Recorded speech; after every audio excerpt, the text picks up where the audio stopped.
आज नाश्त्यासाठी बनवले होते मी मशरूम सँडविच. सकाळी आर्याच्या स्कूलमध्ये फी भरण्यासाठी आली होती आणि आर्यालाही पिक करून घेतली. त्यानंतर मग नमितासाठी वेट केली होती, कारण की ती पण तिच्या मुलाच्या शाळेमध्ये आली होती आणि आम्ही सगळेजण सोबतच घरी आलो.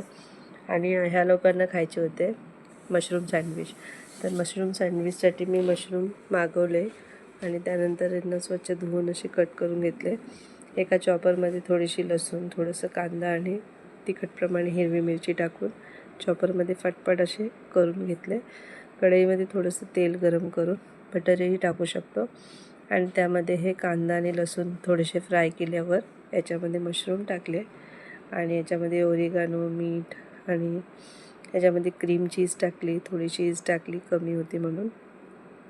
आणि छान असं हे मसाला रेडी केला आणि एक एक ब्रेडवर सगळं असे स्प्रेड करून घेतला. ह्याच्यावर जर मोझरेला चीज टाकली तर अजूनही छान लागतं असं ओपन टोस्ट. आणि असेच सँडविच असे बनवले आणि नाश्ता करून घेतला आणि त्यानंतर मग नमिताकडे गेली नाश्ता तिलाही द्यायला. तर ह्या लोकांची आज गटारी स्पेशल असं सगळं खेकडे वगैरे आणले होते आणि ऑल फॅमिलीकडे तसंच होतं. आम्ही जवळजवळ राहतो म्हणून सगळे हे असं कळून येतं.